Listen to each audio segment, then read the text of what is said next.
Hello, this video is going to be part 3, the last part for sure, of a series of 3 videos that I made trying to see how much I could learn in a week.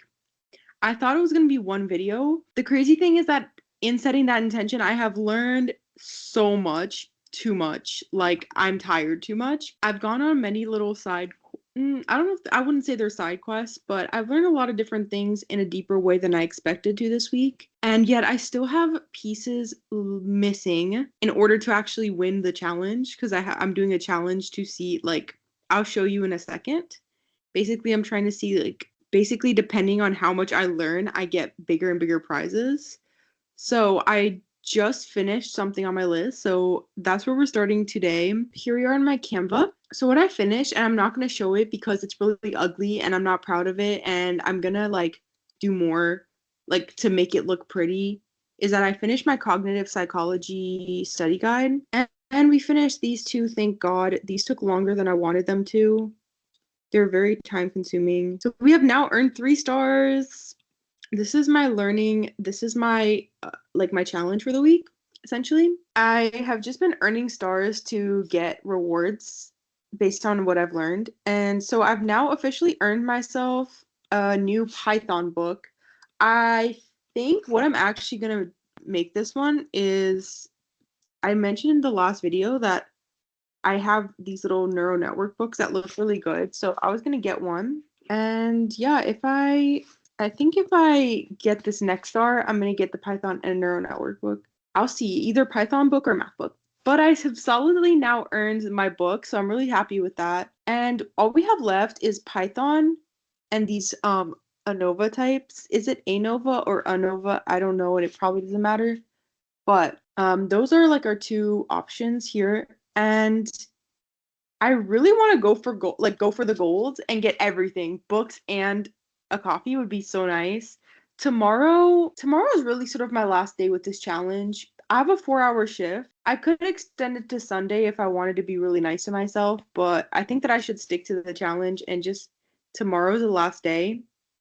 So this is all dependent on me finishing Python and finishing this assignment in RStudio that I made for myself. It's more time consuming than I think, but that's all I have to do tomorrow and then my shift. So, yeah, I think I'm gonna just really try hard tomorrow because I want everything. That would be so satisfying. So, yeah, I'm now gonna get rest because I this is the end of the day in the last video, and I'm really exhausted from all of that work. All right. Good morning. So it is the next day. It's Saturday. I told myself that I would let myself, if I wanted to, end this challenge on Sunday because I think, technically speaking, that I started it like 1 minute before Sunday. I started it what on the 20? I think I started it like a minute before Sunday. So I think I still have a day. In reality, I have work at 3 p.m. today, like my side job, which is super, super annoying. But it's good emergency money and trip money and everything. So I'm like, I must go. So yeah, it's Saturday right now, Saturday the 28th. Today is one of the last 2 days of this learning challenge. It's been real, it's been crazy. We've learned a lot. And now we're going into Python. So again, the last two things we have to learn are Python and R. R is not as necessary, but it's just like a lingering thing, and I do need it for an assignment. But if I don't get it done, that's fine. The only thing that I don't win from my challenge, if I don't get it done, is I don't get to have the 2 books and a coffee. But maybe that's good. It's like it's saving me money. I don't know if it'll get done. I'm giving myself until tomorrow because I started the challenge kind of like midnight at I think it was like midnight Saturday, so it wasn't really fair to me because I didn't actually get Saturday to study. Like I got 2 minutes of Saturday. So just to give myself the full time, I'm not going to show much of Python because there's really not much to talk through. And so you're just going to, I don't know what the rest of this video is going to be, but I'm just, I'm just working through this challenge. I want to meet because I'm new to this, obviously. I want to meet girls, women, whatever, doing this type of machine learning type stuff. Okay, like like computational neuroscience, like machine learning, AI, etc. I don't, I haven't seen that represented myself. And it's literally the future of everything right now. The future of like, okay, I guess quick disclaimer on AI, I guess. Obviously, there's so many different contexts for machine learning. AI within science is really cool and it has done a lot for science so far. We've been able to see, like, for example, I know there was one group of scientists who did like, they got all of they made like an algorithm or something that predicted all of the potential protein sequences. I'm going to show you. Okay, this is for the girls, for the girlies. Okay, this is Kaggle. Kaggle is free. Okay, let me show you these. I don't have I don't have like the technical level yet at all for any of these. I'm not even going to try. They have all these little competitions on this website. Look how much freaking money you can make. Look how much money you can make. This is the future. Okay. And people are like, oh, AI is evil and all this stuff. I don't like AI slop. I don't like AI I don't write my emails on AI. I don't do anything like that on AI. My AI usage is like really usually strictly for, I try to only keep it for like my science stuff. Okay, I don't use much AI in my day-to-day life. I like to handwrite things. I like to draw. I'm a really creative person. I make videos. Okay, I think we have to put so many limitations on how it's used. I think we have so much to think about, and I think it went faster than we could really sort of create a framework for. I think even the most expert AI people will agree with that like it's kind of out of control and it's reflecting a lot of issues within our own society. So AI is not perfect and it does, depending on the type, it does use a lot of water, but I don't think everybody knows this because people don't know about like computational neuroscience and stuff. Not every single type of AI has that water usage. So for example, the type that I'm doing that's just a computational neuroscience, like a neural network, it doesn't use, like, it's just code essentially. Okay, and there's a lot of different ways that AI is used. It's not all those like learning, like, ChatGPT and Gemini and stuff. That's what the public has access to. Well, the public has access to anything. You can look up online if you've been watching these videos and you're just like, this seems super interesting or like something that I think would be cool. There's so many neural networks to play with for free.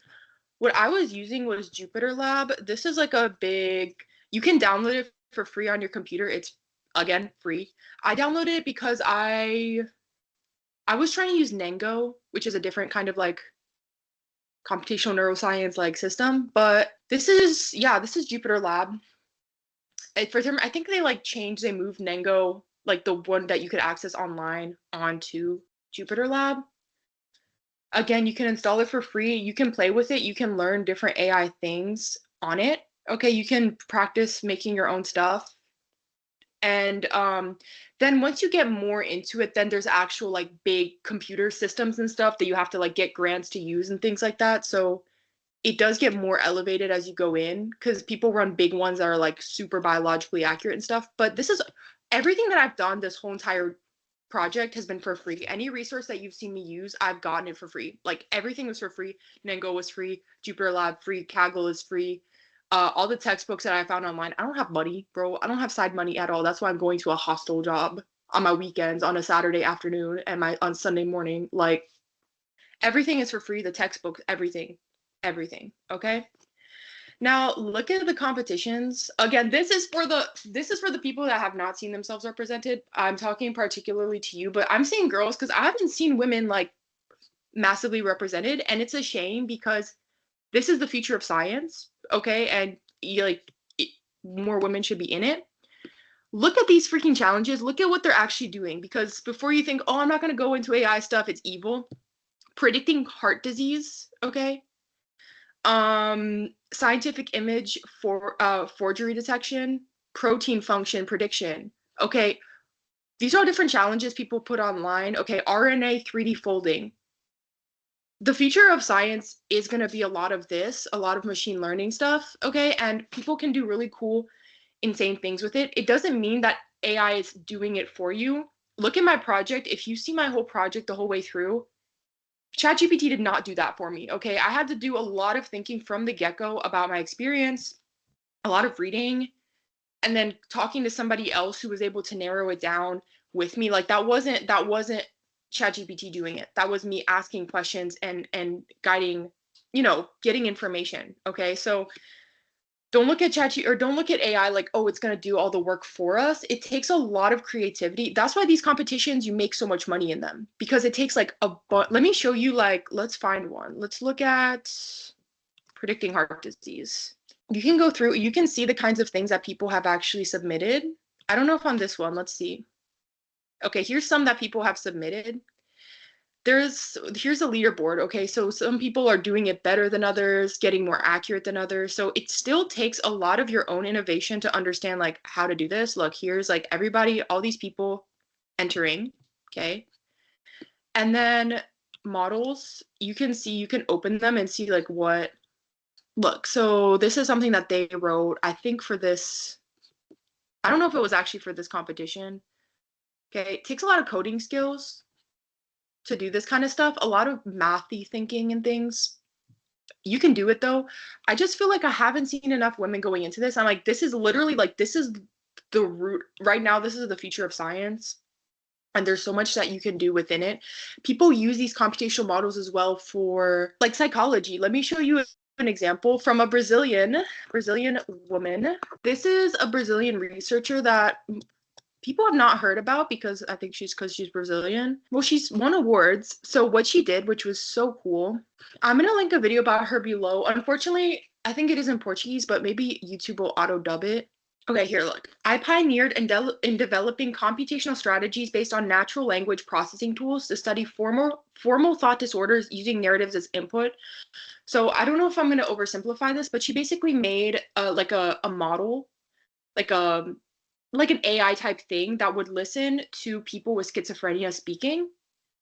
And this is the thing, is that it would, when people are even like, I think before, okay, I'm not gonna say this 100% right, but with people with psychosis, you can hear it in their language patterns and their speech patterns. And what she did was she created a computational model that basically listened to how people were speaking and was able to look at the words and the language patterns and diagnose them with schizophrenia or with psychosis before it was like fully even obvious. And it was actually more accurate at predicting schizophrenia than even typical psychiatrists and things. So it was super duper accurate at listening to the speech patterns and actually diagnosing the schizophrenia. Okay, so computational models are being used everything, physics, everything, okay? Doesn't mean that's all that everything is going to be. For example, there's always going to be a place for therapists. There's always, it doesn't mean that it's going to take everything. It's just that there's a lot of creative things that can be done. And I just feel like I don't see enough women represented in this particular space to the degree that I don't know anyone so far. I don't as often, like, I think I definitely see more male names than I see women's names when it comes to STEM type stuff in this particular realm.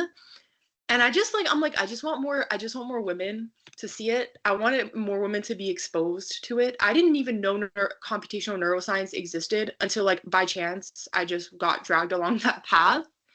And then I was like, whoa, there's a whole, I was thinking, oh, I want to go into neuroscience. I'm going to do MRIs and EEGs and stuff like that. And it's like, this was like a whole new world for me of all these more theoretical things that I could do by myself at home with free resources.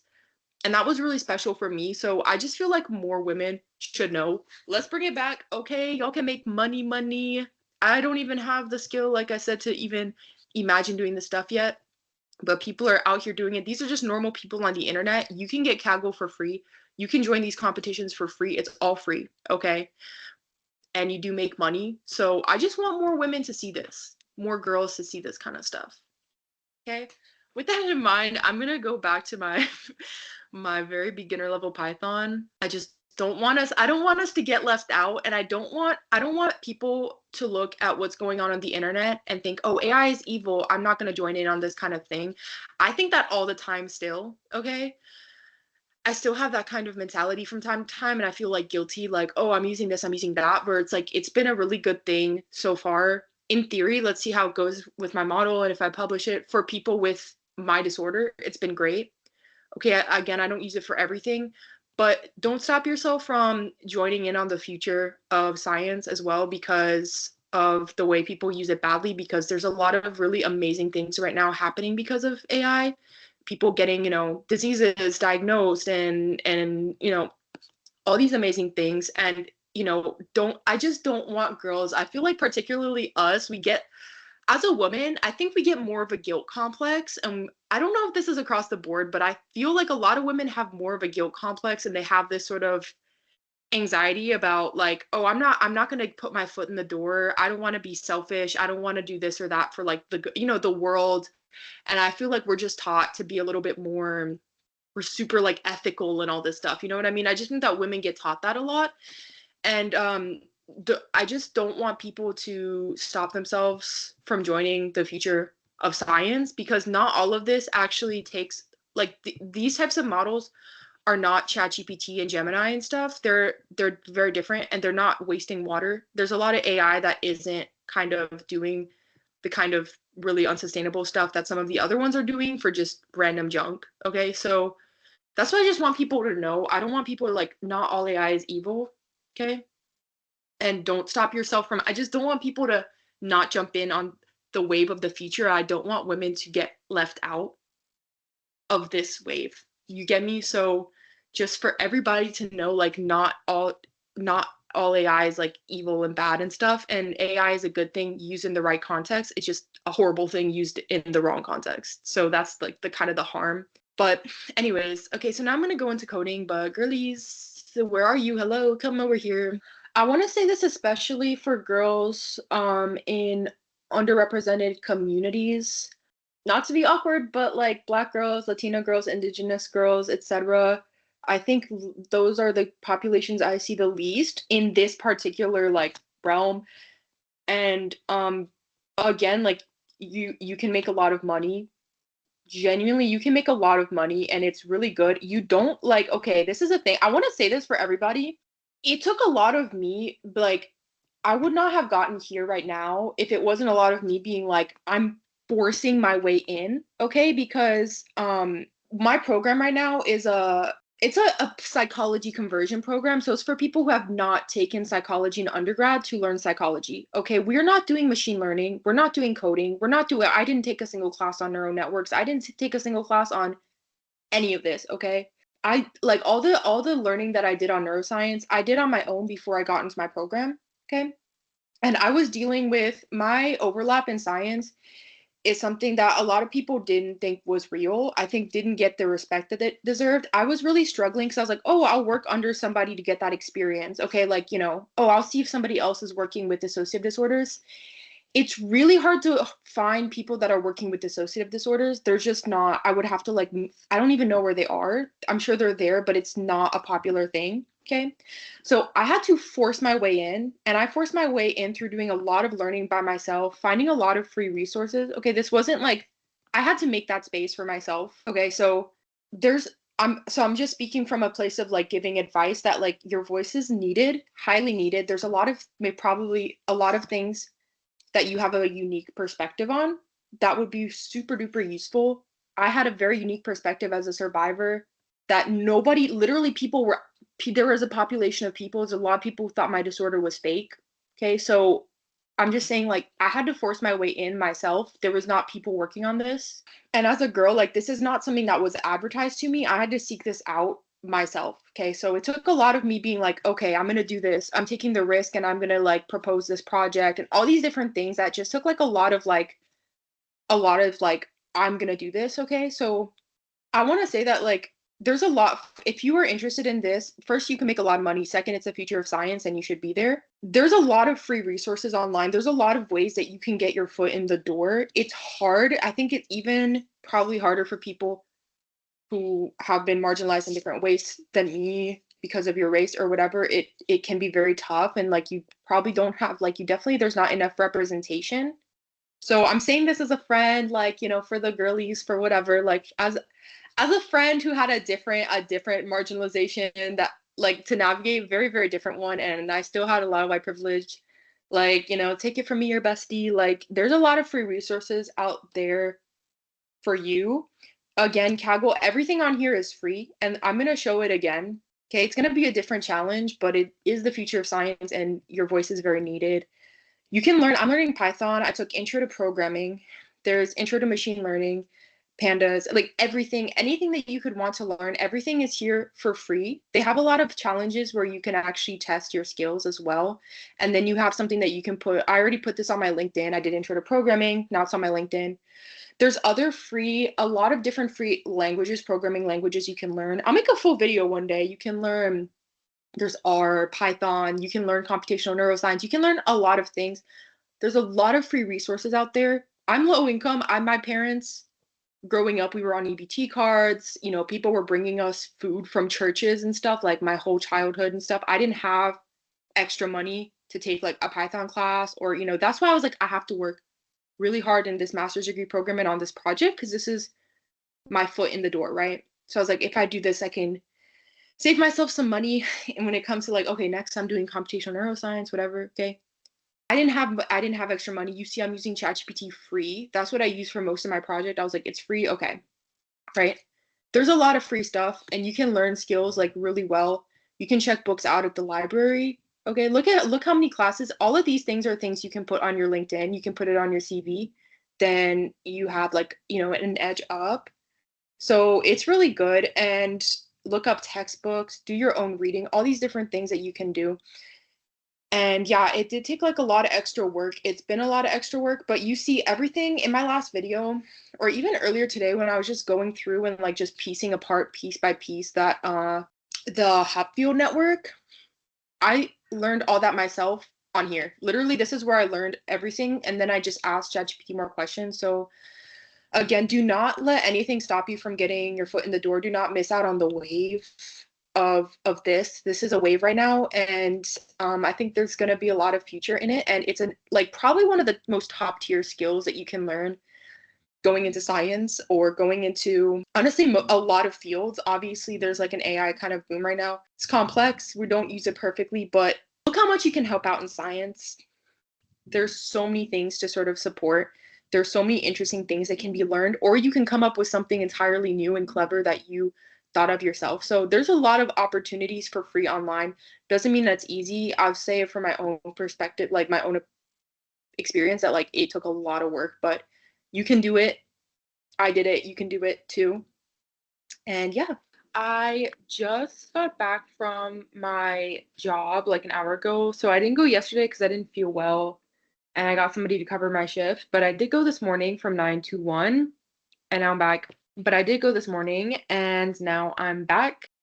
I stopped at the grocery store on the way back, and I got this little caramel flavor oat milk. They also have this in cinnamon roll flavored oat milk, which I've already tried. I thought it'd be kind of fun for my chai lattes. Like I like to make chai lattes at home with a tea bag. And I was like, ooh, it'd be kind of fun to make like caramel chai latte. But it got to be a bit too late to drink caffeine, so I'm making caramel hot chocolate. In the meantime, when I was at work this morning, I worked on Python. So I'm going to show you what I did. So here we are in Python. I didn't feel like, I really truly didn't feel well yesterday. So after about after I finished this one, I continued on, but I just didn't feel the best, and I was having trouble solving the problems because of that. So I didn't get as much done as I wanted to yesterday, but today I did get lists done, and now we're at loops. I'm at the exercise, and this is the important one because, well, I actually found something else that I didn't recognize from, I'll show you. I found something else that I hadn't recognized from that code in the list section, which was, let's open it so I can play with it. My Hopfield network.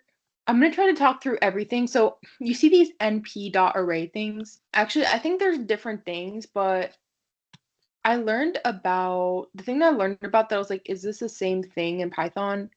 Is list methods, but I think that's not, I don't think np is a list, so I don't think that's right, but they do look kind of similar. All right, so here's everything we learned. Here's where it's putting in the patterns. Then we have this one. So what this NP zeros thing is, it's like an empty, it's almost like an empty box. This is a list, which we're learning right now. This is saying that it's gonna have like 5 tries, sort of. It got in a JPEG. What is this JPEG?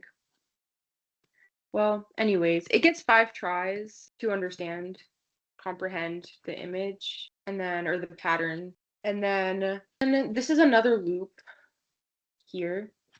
And what we also learned is that loops are kind of like summations, because it's just that it keeps kind of like adding. Well, I'll see. I'm gonna learn that today. Okay, wait, I'm understanding more now. So these iterations, it's kind of like a time that like a chance it gets to sort of refine and understand the image. So we know that it's basically getting, well, iteration is under max. So it's like what it's doing until it's like all the way done. Like, okay, until you reach 5, this is how these iterations are gonna work. So this is just like the place where it's like explaining like the process, I guess, of understanding the image. Well, this is the weight. We know that this is the Hebbian learning. And then we have here the loops. So it's explaining the process of understanding the image. And then this is just it printing everything so that we can see. This is just like, okay, what happened? So these are just the results, essentially. So we have the patterns that are going in at first. Then we have the, like, how it's going to learn. It's kind of like the learning rules of like, okay, how does this learn then? And then we have here the how many times it gets to understand the image. And then we have here what does, I guess it's probably going to be something like the understanding process. So until it's done, this is how it works. And then it's done. And then, okay, what happened? So that's everything that's happening here. Now that I took some time to understand Python better. So I'm going to go now and see if I can finish up Python, because I need Python. Let's go ahead and open I have more questions actually, but I'm so exhausted. I have endless questions. Essentially, like, okay, how do you make it? I guess I'll write them down while we're here. How do you make it biologically realistic? I assume this is kind of like maybe not the most biologically realistic. It's cool that they drew these pictures here. So it's showing kind of how it's processing everything through each iteration. So it's like, okay, this is the first time, second time. You see how the pattern goes changing? Third time, fourth time. And then you see at the end the recovered patterns. This is very cool of this person. Thank you to this person for their contributions to my education. Okay, so it actually explains here. I didn't even really look into this yet. So in each iteration, the current pattern is multiplied by the weight matrix and passed through a sign function to obtain the pattern. So the weight matrix, where is this the weight matrix? We'll find out. And pass through a sign function to obtain the next pattern.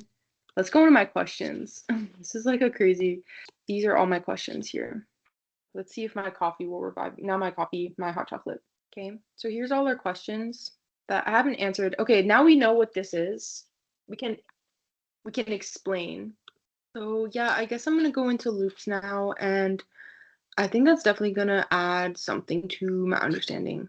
Continuing to have the craziest hair days because I fell asleep last night with washed hair and I didn't dry my bangs or anything. So tonight we're gonna straighten them, but so the challenge was supposed to end on Sunday, but it's actually Wednesday today, and I just finished Python today, but it's for good reason because as I was finishing Python on like Saturday, Sunday, first of all, I was kind of having sick days. Like I wasn't feeling the best in the beginning of the week. I also wanted to really spend time understanding it because I not only wanted to use it for this Hopfield network, but also for something else that I've been working on the side for fun. Not really on the side. Like I haven't had as much time as I wanted to so far to invest in it because I have a lot of things going on, but I have a lot of lived experience of mental health, dissociation, trauma, whatever. I learned a lot along the way, and I basically As I started to basically do this research on sharp wave ripples, I started to get a glimpse of potential for medicating people with dissociative disorders, which there is not a medication specific to this dissociative disorders at all. Like there's not a dissociation medication. And I guess I was just looking to the future at the potential of something like there's a medication type called scopolamine that's actually used for like nausea and stuff that reduces acetylcholine. And I was like, maybe that could be like a good starter place while people get together other therapy types. Like there's a therapy type that people are working on right now called closed loop simulation, which is really cool. And it basically it operates already on that idea that you can induce these sharp wave ripples more, and it's already like that's already been shown to basically help rats extinguish fear in for rats with trauma. I basically help them. I'll link the paper below in case anyone is interested, but there hasn't really been yet a paper on sharp wave ripples and dissociation, so that's really me specific. And I guess I've just been doing research and I've been excited at the idea that closed loop simulation might really elevate, that the technology could grow, because right now, like the people have done a little bit of studies on humans, but not really that much. And it's kind of labor intensive and all this stuff, but it could grow and all these different things. So I've been just jotting down and planning all of my ideas, like thinking about what it would be like to do a more intensive sort of therapy option for people with dissociation, dissociative amnesia, dissociative identity disorder, even disorders maybe like borderline personality disorder. And that's another like side quest, side mission that I've gone on. If you're interested in hearing more about that, I actually made like a little side playlist that I'll link up here. And it's just me talking about my lived experience and why I decided to make certain choices and what I thought the best path forward was for people who struggled with dissociative disorders and symptoms like myself. So yeah, so I actually after that I took a little bit of time after I finished my coding course to practice my coding a little bit in the context of that specific idea, because again, I'll link another video up top that's like specific video within the playlist. I really want to make like an online platform for it. It's like I don't know if it's a side idea or in conjunction, and I've been really inspired with that. It would just basically be like a tool for clinicians and patients to interact, but then also for patients to have a record of their trauma that's therapeutic for them potentially. I thought it would be therapeutic coming from my lived experience. I just have to make it. Like that's why I was practicing coding too. But anyway, so I would put some little like screenshots here of what I did today. And just or today and when I finished intro to programming, like I just did a lot of different little imaginary things. Like I'm not perfect at Python yet, but you can see like everything I kind of did. So yeah, with that in mind, I actually decided to like, even though I didn't finish Python by Sunday, I'm still gonna get myself the second book, because yeah, it was like I was like, I'm not finishing it today and giving myself more days for good reason, because I want to internalize everything. Anyways, yeah, so all in all, the learning challenge pretty successful. We learned a lot of stuff. I already have like my master plan for next. I need to learn about recurrent excitation more, and I played around on the side with what this thing is going to look like, and I've just been sort of thinking and also taking time to sit with my experiences. This was like a crazy productive week. I started writing like the story of my life. I started writing my like little book on self-learning. Like I just did a lot this week. I think it was a very big week, and I was very tired by the end of the week, and I also processed a lot of my own emotions and stuff. So I feel really fresh actually today. Like I felt very different today and just good. So kind of ended on a good note. And now I'm going to do one more clip. It's probably going to take me a second to get the coding book. Let's see how it goes. But I think I'm going to do one more clip showing the books. If not, I'll just link them below in like a little post and you can just see what I got. I don't think it's really that exciting, but yeah, so now I'm off to fix my crazy hair. I didn't expect to fall asleep with my hair wet, but it just happened. And I'm also going to make healthy edible cookie dough. I don't know how I'm gonna achieve that, but I have definitely seen that on the internet. And yeah. we're gonna see how that works. But yeah, I hope you enjoyed this insane challenge. It ran a little bit longer than I wanted to. If you want to know exactly how much I learned in a week, by Sunday I was about to I had done loops by then. Like I had 2 lessons left in Python. So I got about 5/7 of the way through Python, and then that was like I was super burnt out. I wasn't feeling well, so I got like the things that you saw for sure, and then about 5/7 of the way through Python is how much I was able to learn, plus some other random little side stuff that I learned on the side that I didn't show about just how field networks and like et cetera, et cetera. But yeah, it's been real. It's been insane. And I hope you got something from this absolutely insane week of learning. All right, random little final clip. I'm just gonna show you the stuff I got. I don't know why I always feel so camera shy no matter how many videos I make, but anyways. So this finally came in the mail this morning. I got this book called Make Your Own Neural Network. You can see it here. Make Your Own Neural Network, a gentle journey through the mathematics of neural networks and making your own using the Python computer language. I'll show you inside. It's actually, I really like it so far. Like, I've just flipped through it a little bit, but you can see it's got a lot of cool images. And then it's even got screenshots from Jupyter Lab, which is really, really cool. And yeah, I mean, it is basically what it says it is. It's just like a gentle walkthrough, whatever. I got it off eBay. This cost me like 30, I think like 30 pounds. So for the second book, what I ended up doing is I was walking around Waterstones for like quite a bit, and I perused a lot of different math books, and I didn't really feel that, like, I just didn't feel that drawn to any of them, and they were also really expensive. Like, even the ones that were, I wanted something that had exercises and then responses to those exercises, and the ones that had that just weren't, like, they were just very expensive as well, like 50 pounds and stuff, and I was like, do I really want to spend 50 pounds on a math book when I just want to breeze through and I just want to learn how I learn? And I was like, maybe this isn't for me right now. So what I did instead, and I'm gonna decorate it more so that it's cute, like I haven't gotten a chance to fully deck it out, is that I got this like accordion folder. It was just a very cheap accordion folder, and I got tabs, and this all cost me like maybe 30 pounds max, because I also got a little like thing to make the holes.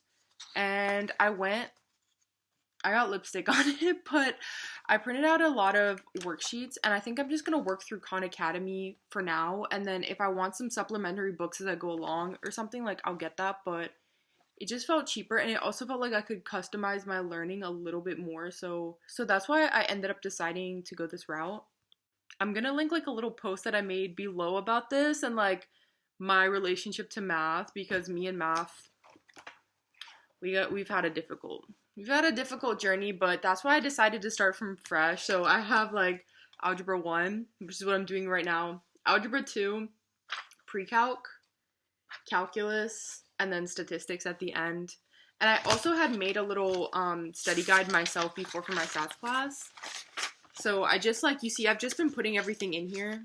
So I think this will be a better alternative for me for now, and just using free online resources as I have been. Yeah, these are more of a splurge. This was definitely a splurge, but it doesn't have to be expensive. Pretty much everything that I've used so far has been free or just really, really cheap. Like, I paid for 1 month of ChatGPT Pro at one point, or like 2 months when I was coding something. And yeah, I found a lot of free resources, so you can definitely, this book, I recommend it from what I've seen so far. Like, it is really, like, genuinely, like, it seems like a really good walkthrough. And yeah, one day I'll make a video on all the different free resources that I use to get through this project. I think that'd be really fun. So comment below if you want to see that.